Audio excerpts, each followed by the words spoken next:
Hello everyone. So today's video is going to be on shadow work. I want to break it down on what the shadow self is, and just in case you see me glancing over, I do have my notes and my little bullet points because I get distracted. As you know, anybody who knows me can vouch.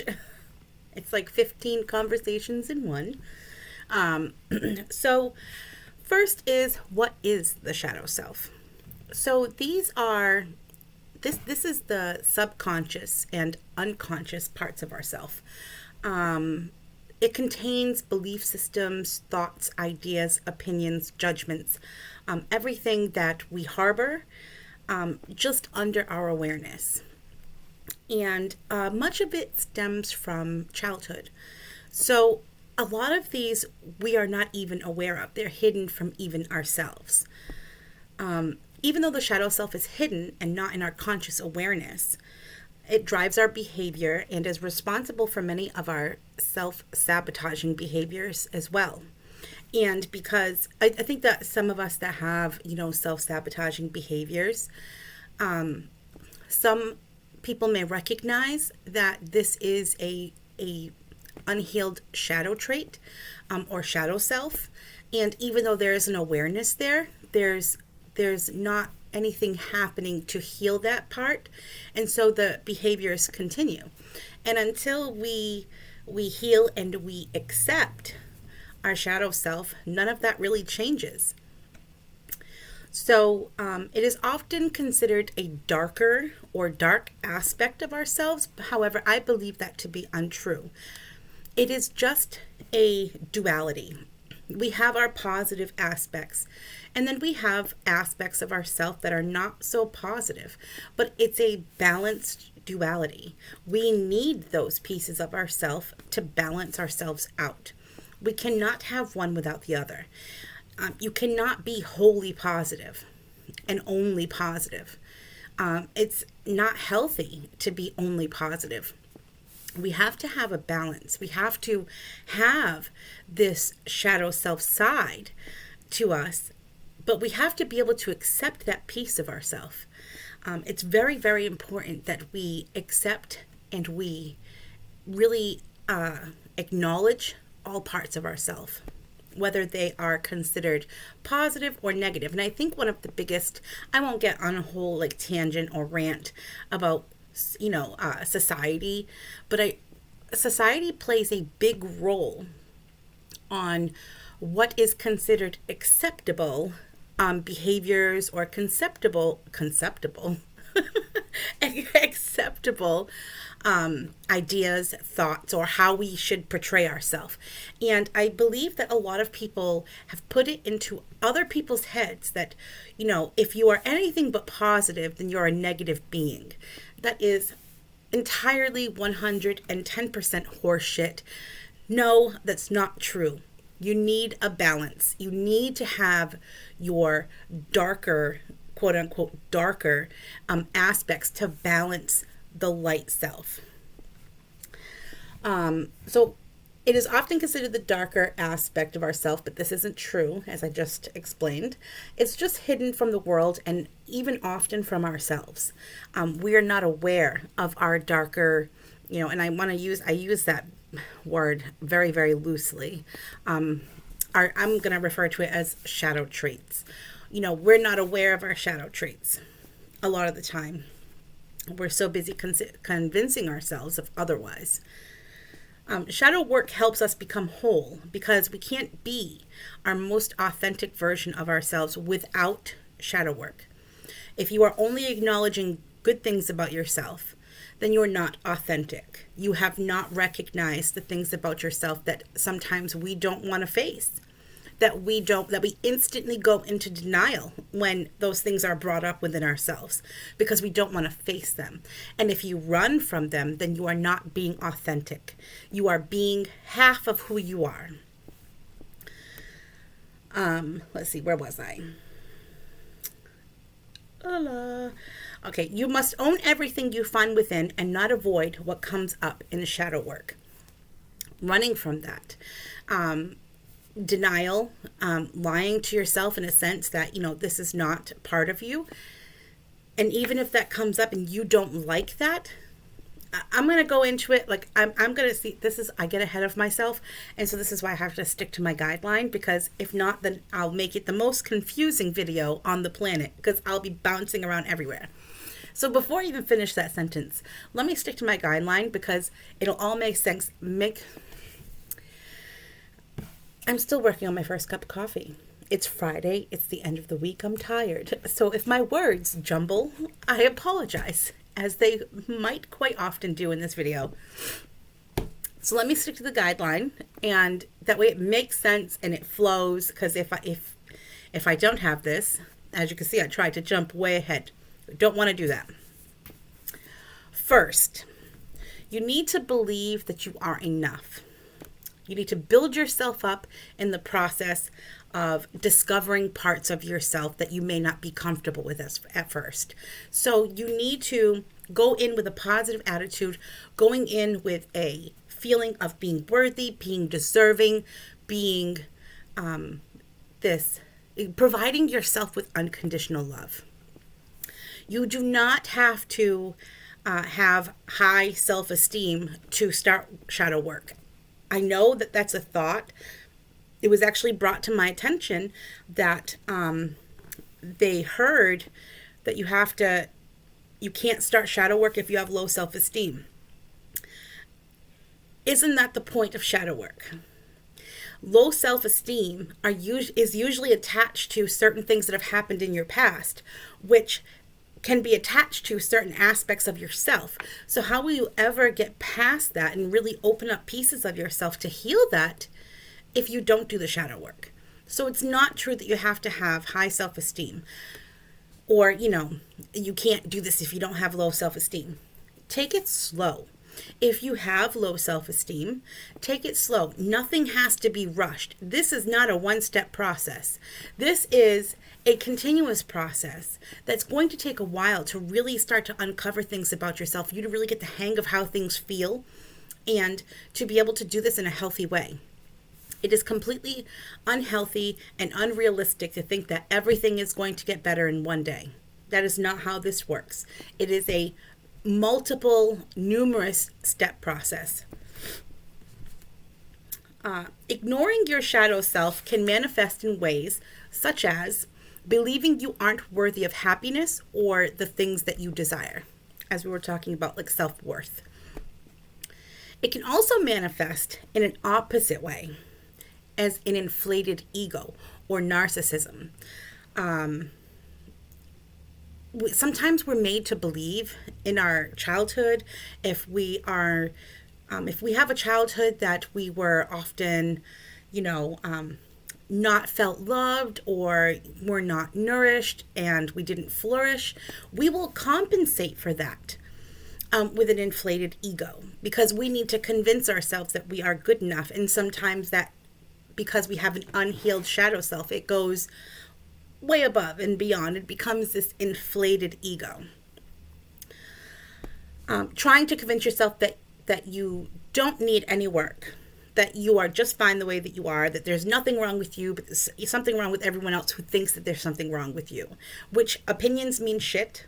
I'm just going to put that out there. If anybody feels like there's something wrong with you, don't need them. See you later. If they are trying to give you constructive criticism and you can't handle that, that is a completely different matter. And that means that something within needs to be healed, because you can't see the truth. If they're doing it in a constructive, respectable way. This is denial. The inflated ego is denial, and oftentimes inflated ego is a sign of low self-worth. So essentially you have believing that you aren't worthy or you're undeserving of things. That is a low self-worth. Even though we have the inflated ego aspect, they are on the same line. They are on the same level. Just because somebody has this inflated ego, it is tied into having low self-worth, because they have to tell themselves these things to make themselves feel better. Because at the end of the day, they themselves have low self-worth. So This usually stems from childhood, being made to feel like you weren't enough, so compensation happens to cover the pain instead of healing from it. The need for validation, glorification, recognition, these are all things that come from an unhealed shadow self, among many, many other things. Other signs of a rejected shadow self are hypocritical behavior and thinking. So, being the one to say, well, I won't accept that behavior from someone else, and then going out and doing that behavior to someone else. Saying something to someone and then turning around and then chastising another person when they just said the same thing that you did, but in this case they're pointing the finger towards you, even though you pointed the finger towards someone else. This hypocritical behavior and thinking, this is a sign of an unhealed shadow self. Uncontrolled emotions, especially anger, frustration, outburst of anger, unbalanced emotions, things like that. Anxiety disorders and depression. Self-sabotage. I'm so tired. Self-sabotage and self-loathing. One-sided chaotic relationships. This can be friendships or partnerships. The one-sidedness coming from yourself if you are unhealed. So expecting things that are unrealistic, controlling behaviors, jealousy, being suspicious all the time. This can lead to a chaotic relationship, having no trust in a relationship that you should have trust in, bringing in a chaotic energy just because there are things within yourself. And this could be a direct result tied into something that has happened in your past, a past relationship, something that's happened in your childhood that ties into trust issues, but these are things within yourself that have not healed. And then, so you are putting that out there, from your shadow self, and all of these things manifest within a relationship because of something that's happening within. Addictions could be anything. They are not limited to drugs and alcohol. You can be addicted to sex. You can be addicted to shopping. You can be addicted to stealing. You can be addicted to lying. There are so many things that you can be addicted to. And this goes beyond substance abuse. So have an open mind when thinking about addictions in that way. And hold no judgment. Manipulation. This is a big one. Manipulation doesn't always come across as manipulation when we think about it. If you for instance, let's say if you're, and I'm not saying you person, I'm just using it as an example. Let's say if you're in a relationship and you ask your partner for something and they say no, and then you bribe them with sex because you know that they can't say no to that. Let's say if you withhold sex so you can use that as a weapon almost, that's manipulation. You are manipulating someone to do something that they do not want to do by using something that you have in your possession, whether you own it or it's a part of you, to manipulate that person into saying yes. That's just one example of many, many ways of manipulation. Lying to yourself and lying to other people. I feel that somebody with somebody who has an unhealed shadow self, they lie to themselves a lot about how they're truly feeling. They try to compensate with, they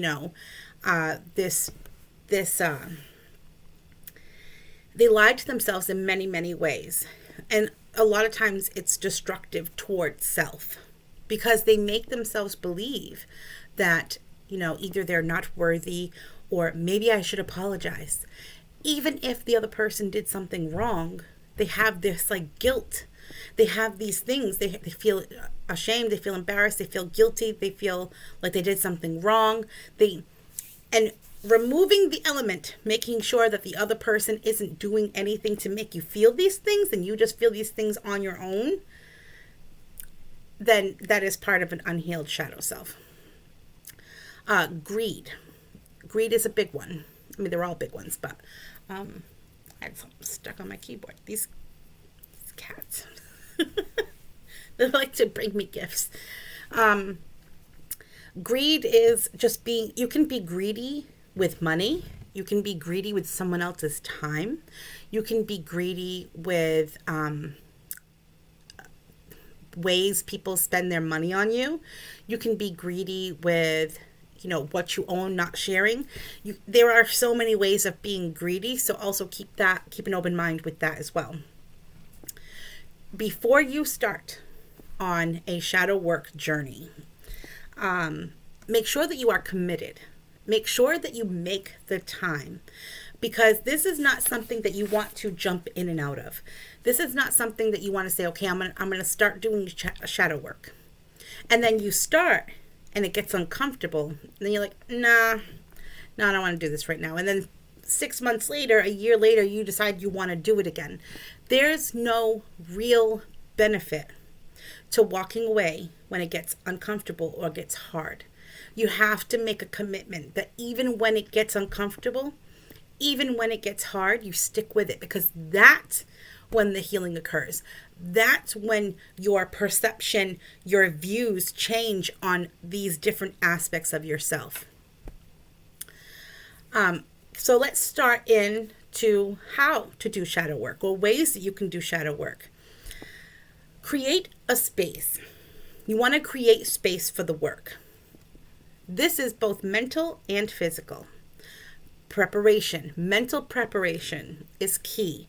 Really making sure that you are ready. And even though you might have some doubts, if this is something that you truly want to do and you feel like you need healing, then you are ready. Also, physical space. Creating a physical space. You want to create a go-to. A space, it could be anywhere in your home. If you live with others, it could be your bedroom. It could be a little section of your bedroom. It could be a corner space. If you have a big closet, you could put a desk in there. Some people have big walk-in closets, so I'm not one of those people, so I don't have that space. But my space, I've done shadow work. I've done a lot of work. And it's in my bedroom because I have access to, high vibrations. I have a lot of crystals. I can put on my, different meditation videos. I can put on calming music. It's my focus zone. It's where I can really, really dive in and not have to worry about the prying eyes of others. It's my peace and quiet. Everybody in my home knows that when I'm in my room, that this is my time. Create a space like that for you physically in your home. Then take a piece of paper, or actually a notebook is better, having a whole notebook dedicated to shadow work. Write down all of the things that you don't like about yourself. Every single one. Every single one. Do it without judgment. I know that's hard, but don't sit there and dwell on them as you write them down. Don't sit there and think too long about one as you're writing them down, or all of them, because you're going to work with them individually. And so it's important to just write and then, go on to the next one, go on to the next one, however many. There could be 1 or 100. It doesn't matter. There's no limit. There's no minimum, there's no maximum. Free flow with this part. Write down all the things you don't like about yourself. And then next, it could be on the next page, it could be on the same page, don't matter. Write all the things that you don't like about other people. In general, as an in general thing. Things you notice about other people that you don't like. And there's a reason for this, and I will get into that. So write down all these things. You are going to break all of these down individually later on. So once you're done doing that, how do you feel? Does it feel heavy? Because if it does, then end the session there.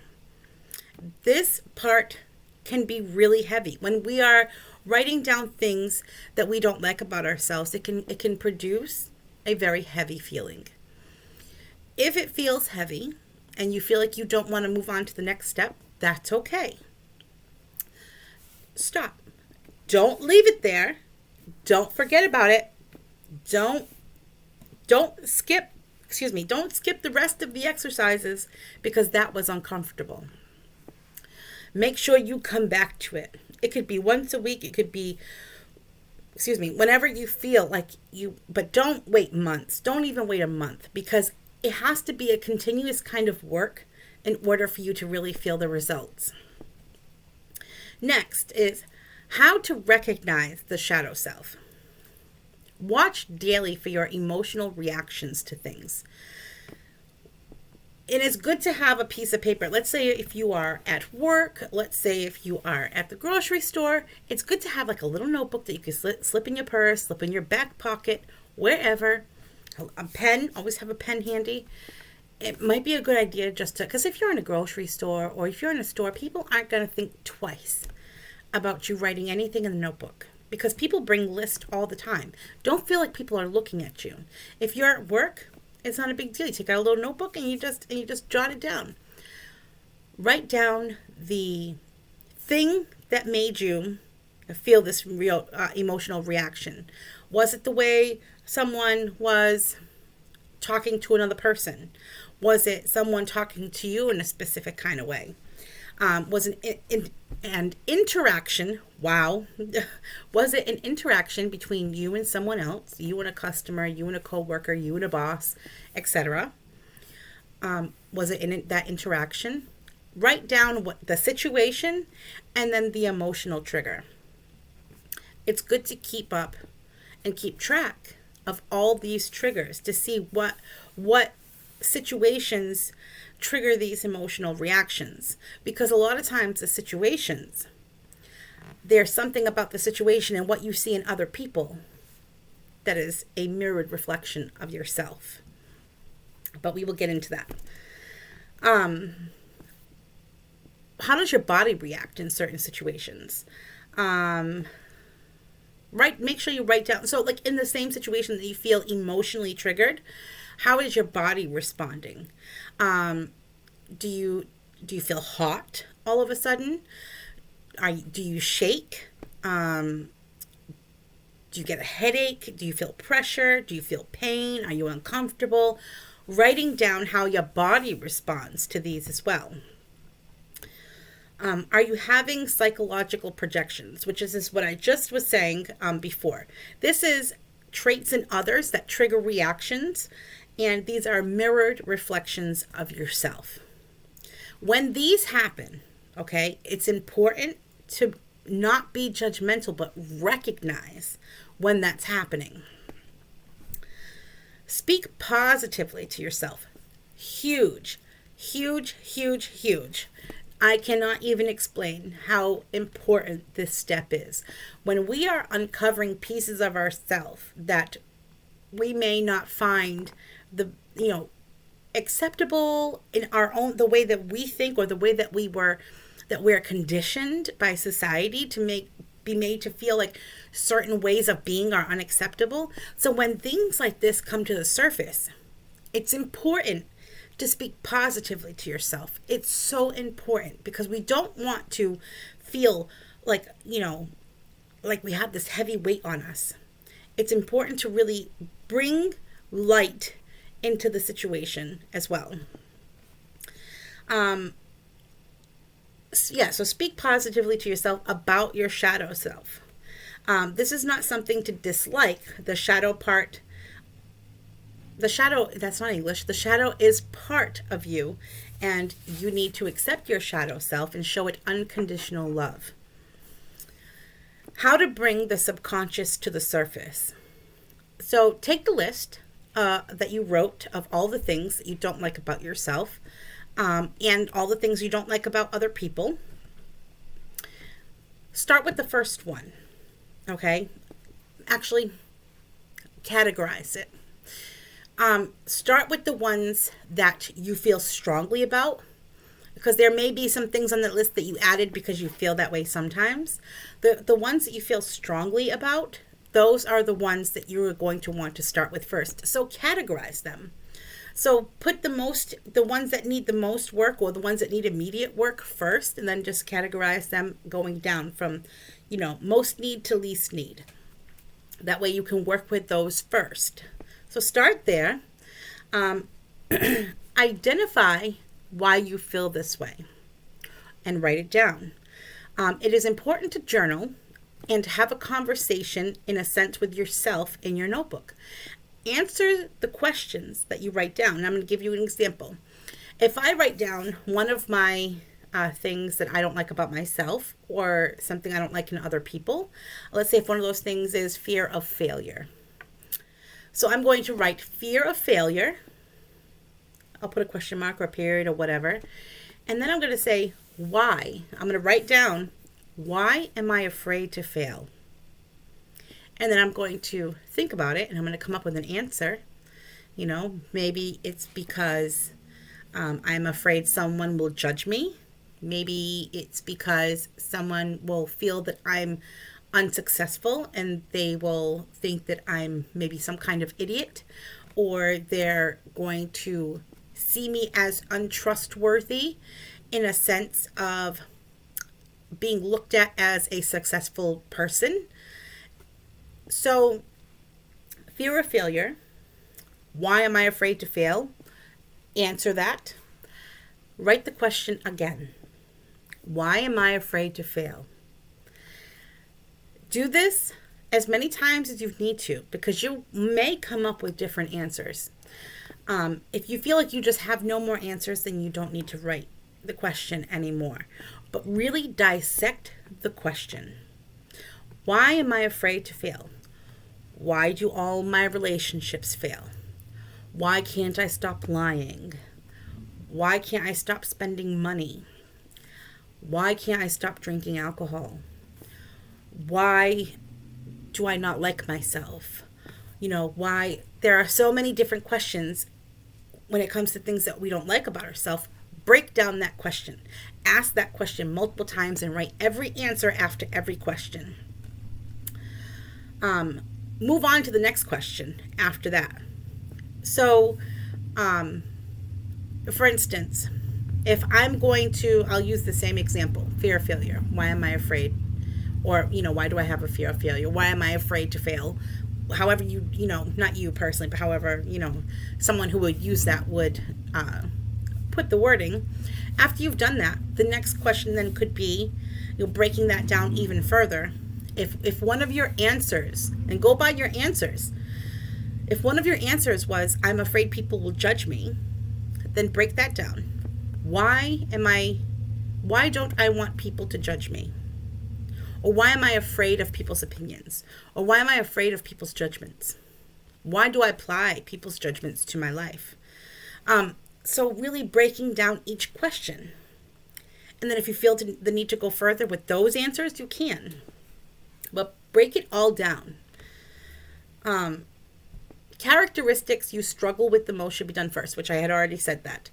So just characterize them and put the ones that need the most work at the top, and the ones that can wait until you do these really important ones, the ones that can wait can go towards the bottom. At the end of every session, write down all the things that you love about yourself. So there is a lot of writing, but it's so important. Take the time to do this. Really, it changes your life in such a beautiful way. So at the end of every session, at the end of every single session, write down all the things that you love about yourself. Include the hard work you just did. Include, all the hard work you put into your session, being vulnerable, anything like that. Be proud of your work, because this is hard work. This is not going to be easy. This is hard work. So be proud of the work that you put in to better yourself, to become the most authentic version of yourself. We can't remove our shadow self. That's important, and you need to remember that. This is not a process of removing anything from ourself. This is a process of allowing things to come to the surface for recognition, for processing, and for acceptance. This is not a removal. We cannot remove things from ourselves. We can only process and accept and love those pieces of ourselves. Leave a positive affirmation after each session. If you wrote about the fear, I'm going to use the same example, fear of failure, you would write something like, through fear of failure, I've learned a lot of things about myself and I am stronger because of it. Make sure you take what you just worked with and add something positive to that. It's important to have that duality. See the purpose of every single shadow trait. There is a purpose for everyone. They are not pointless. They're not there for fun. They're not there to torture you. They are part of you. Love your shadows, all of your shadow traits, all of them.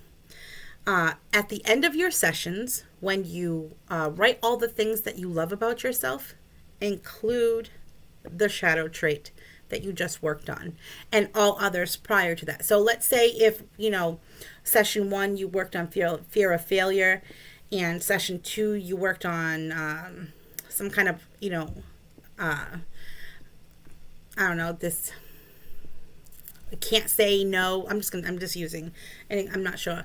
Can't say no. And then the third one is lying.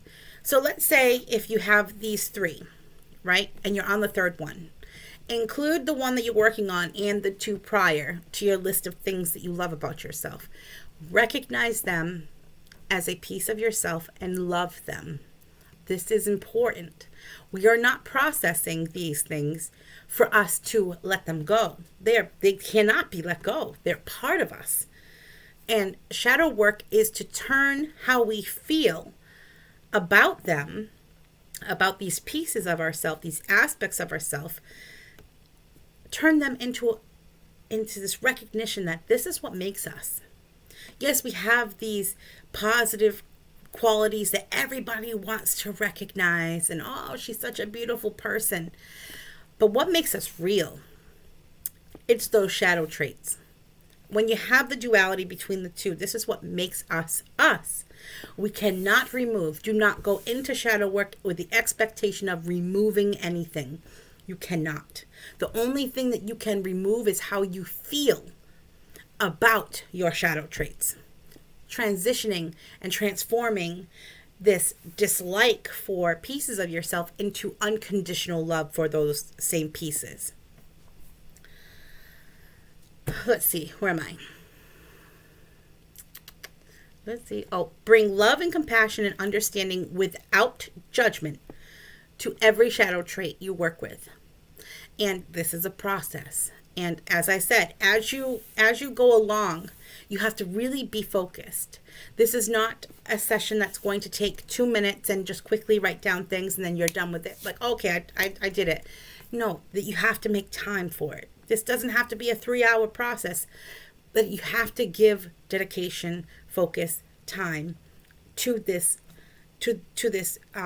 journey. This is not a journey that is going to work if you just give it 2 minutes a week. It's unreasonable and it won't happen. And lastly, it's a good idea to do positive guided meditation. You can do it in the morning. You can do it at night. You can do it in the middle of the day. You can do it all 3 if you choose. You can do it in the morning and at night if you choose. That's up to you. These do not have to be super long guided meditations. They have really quick ones, 5 minutes on YouTube. Give it a shot. It could really jumpstart your day into feeling more in a positive mindset. So when you go into your shadow work, whether you're going into it in the morning or in the afternoon or at night, whenever you decide to do it, you're going in with this light, high vibration. And it's going to be easier to process than if you're feeling kind of shitty that day. So if you're feeling kind of like, drained energetically, I would not, this is a draining process as well. You have to understand that when we do this kind of work, it takes energy. And so if you're already feeling, if you're having like a long day and you're just tired, I would save it for the next day. you want to go prepared. You want to make sure you're prepared going into this. So so try to do some positive meditation if you can. Sorry, the guy on the motorcycle is going to make a ruckus. But though that's my video on shadow work and how you can do it different. And this is not different ways. This is one way. And this is the way that a lot of people have chosen to do shadow work because of its effectiveness. So I do hope that this video resonated with you, and I hope to see you all in the next video. Bye.